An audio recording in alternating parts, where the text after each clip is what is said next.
வணக்கம் நண்பர்களே, நான் இந்த வீடியோவில் ஒரு உதவி தான் உங்கள்கிட்ட கேட்டு நிற்க போகின்றோம். அந்த உதவியை நிச்சயமாக அது ஜெர்மனில் வாழ்கிற தமிழர்கள் செய்வீர்கள் என்ற நம்பிக்கையோட இந்த வீடியோ பதிவுகள்.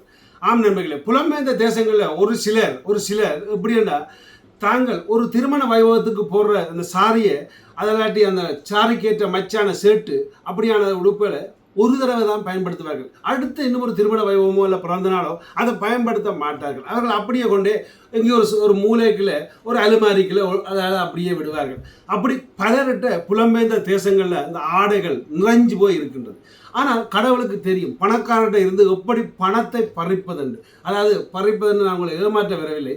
கடவுள் என்ன நினைக்கிறான்னா, ஏழைகள் இப்படியானவர்கள் தான் ஏழைகளுக்கு உதவி செய்வார்கள் என்றதை கடவுளுக்கு தெரியும். அந்த கணக்குத்தான் அவர்கள் மனதில் ஒரு நாளைக்கு ஒரு திருமணத்துக்கு ஒரு சாரி கட்டணும் என்ற எண்ணத்தை உருவாக்கி இருக்கு. ஸோ அதாவது உங்களுடைய அந்த சாரியை நீங்கள் வருகின்ற 29/8/2026 அதாவது இந்த வருடம் நடக்கப் போகின்ற ஐரோப்பா தமிழர் களம் என்ற நிகழ்ச்சியில் உங்களோட ஆடைகளை பயன்படுத்திய நல்ல ஆடைகளை கொண்டு வந்து நீங்கள் எங்களுக்கு தருவீர்களாக இருந்தால், அதாவது நாங்கள் அங்கே ஒரு பெரிய பொட்டி ஒன்று வச்சிருப்போம், அந்த பொட்டிகளை கொண்டு வந்து வைப்பீர்களாக இருந்தால் அந்த ஆடை உங்களோட பங்களிப்பு காரணமாக உடனே அங்கே அந்த ப்ரோக்ராம் அண்டே அவர்கள் வருவார்கள், அந்த பேக்கெட் எடுப்பார்கள், அவர்கள் எடுத்து இலங்கைக்கு கொண்டு போய் அதை கொடுப்பார்கள். இலங்கையில் அந்த ஆடைகள் கேட்கும் அனைவருக்கும் அந்த ஆடைகள் பிரித்து கொடுக்கப்படும்.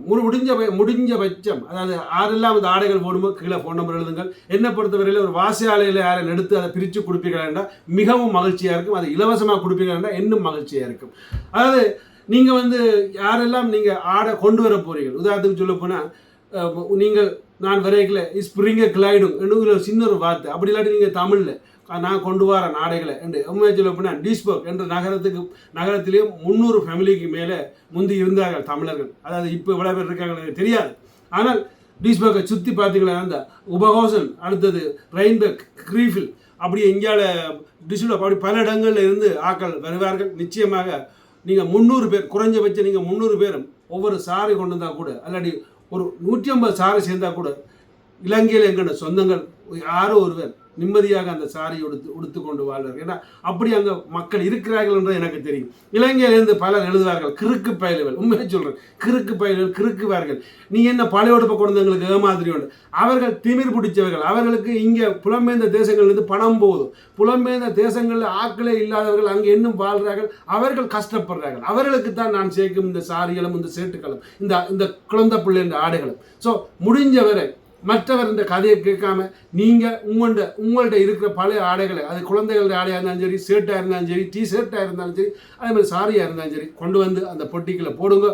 அதை நாங்கள் பக்குவமாக, அதாவது நிச்சயமாக நாங்கள் அதை விற்க போகிறதில்லை, அது அப்படியே இலவசமாக நாங்கள் எங்கள்ட சொந்தங்களுக்கு அனுப்பி வைப்போம். இதை அனுப்புறதுக்கு ஜெர்மனிலேயே ஏற்கனவே இருக்கிற கொம்பனி அவர்கள் நாங்கள் அவர்களை தொடர்பு கொண்டோம். அவர்களும் ஒரு சின்ன ஒரு டிஸ்கவுண்ட்ஸ் எங்களுக்கு தானே சொல்லிக்கார்கள். அது உங்களுக்கு ஒரு மகிழ்ச்சி. ஸோ அதனால் அவர்கள் நேரே அன்றைக்கே அவர்கள் அங்கே வந்து நிற்பார்கள். அன்றைக்கே அவர்கள் அதை எடுப்பார்கள், அன்றைக்கே அதை கொண்டு செல்வார்கள். அதுக்கு பிறகு நாங்கள் கொடுக்குற, அதாவது அதிகபட்சம் எங்கள்கிட்ட ஆடைகள் சேர்ந்தால் அதை நாங்கள் பிரித்து கொடுப்போம். ஒரு குறுகிய பட்சம் சேர்ந்தால் அது மட்டக்களப்போ இல்லாட்டி மன்னாரோ இல்லாட்டி திருவண்ணாமலையோ யாழ்ப்பாணமோ எங்கேயாவது எங்களுக்கு பார்க்குற எங்கே யாருக்கு தேவைப்படுதோ அவர்களுக்கு மட்டும் அதை கொடுத்து விடுவோம். ஸோ அதனால் மகிழ்ச்சியோடு இதை நாங்கள் அழைத்தரோம். முடிஞ்சவரை இந்த ஆடைகளை கொண்டு வாங்க. இந்த ப்ரோக்ராம் பிரேக்கில் இந்த ப்ரோக்ராம் என்ட்ரன்ஸ் ஃபீ இல்லை, ஃப்ரீயாக வரலாம், ஃப்ரீயாக போகலாம். அதனால் தயவுசெய்து இந்த வீடியோவை முடிஞ்சவரை ஷேர் பண்ணுங்கள். மக்கள் எல்லாம் பார்த்து வரையணும். வந்து வரைக்க சும்மா வராமல் உங்கள்கிட்ட இருக்கிற ஆடைகளை கொண்டு வந்து தாங்க. அதுதான் மெயின் முக்கியம்.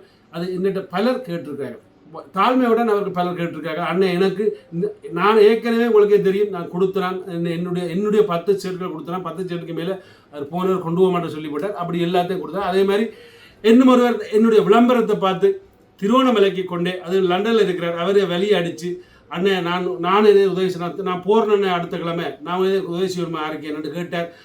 அதே எனக்கு தந்த அந்த 25 பேர் நம்பர் வச்சிருந்தேன். அந்த நம்பரில் ஒரு நம்பரை கொடுத்துறான்.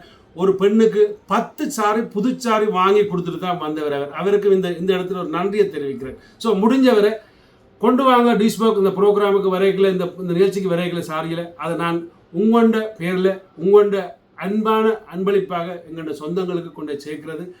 அதாவது ஐரோப்பா தமிழர் கழகத்தின் பொறுப்பு. நன்றி, வணக்கம். முடிஞ்சவரை இந்த வீடியோ ஷேர் பண்ணுங்கள்.